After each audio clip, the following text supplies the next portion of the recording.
প্রাচ্যের গানের মতো শোকাহত, কম্পিত, চঞ্চল, বেগবতী, তটিনীর মতো স্নিগ্ধ, মনোরম আমাদের নারীদের কথা বলি, শোনো। এসব রহস্যময়ী রমণীরা পুরুষের কণ্ঠস্বর শুনে বৃক্ষের আড়ালে সরে যায়। বেড়ার ফোকর দিয়ে নিজের রন্ধনে তৃপ্ত অতিথির প্রসন্ন ভোজন দেখে শুধু মুখ টিপে হাসে। প্রথম পোয়াতি লজ্জায় আনত হয়ে কচুরি ভরেন অনুজের সংগৃহীত কাঁচা আম, পেয়ারা, চালিতা। সূর্যকেও পর্দা করে এইসব রমণী।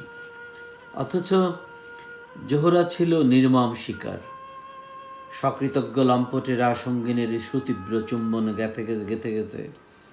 আমি তার সুরকার, তার রক্তে স্বরলিপি লিখি। মরিয়ম যিশুর জননী নয়, অবুঝ কিশোরী। গরিবের চৌমোহনী বেথেলহেম নয়, মগরেবের নামাজের শেষে মায়ে ঝিয়ে খোদার কালামে শান্তি খুঁজেছিল। অস্ফুট গোলাপকলি লহুতে রঞ্জিত হলে কার কি বা আসে যায়। বিপন্ন বিস্ময় কোরআনের বাঁকা বাঁকা পবিত্র হরফ বোবা হয়ে চেয়ে দেখে লম্পটের ক্ষুধা। মায়ের স্নেহার্থ দেহ ঢেকে রাখে পশুদের পাপ। পোষা বেড়ালের বাচ্চা চেয়ে চেয়ে নিবিড় আদর সারা রাত কেঁদেছিল তাহাদের লাশের উপর।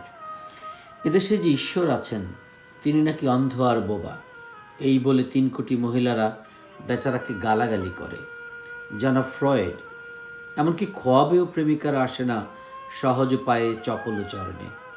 জানা ফ্রয়েড মহিলারা কামুকের, প্রেমিকের, শৃঙ্গারের সংজ্ঞা ভুলে গেছে।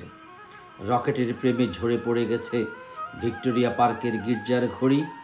মুসল্লির সেজদায় আনত মাথা নিরপেক্ষ বুলেটের অন্তিম আজানে স্থবির হয়েছে। বুদ্ধের ক্ষমার মূর্তি ভাঁড়ের মতন ভ্যাপাচাকা খেয়ে পড়ে আছে। তার মাথার উপর 1 ডজন শকুন মৈত্রী মৈত্রী করে হয়তোবা উঠেছিল কেঁদে।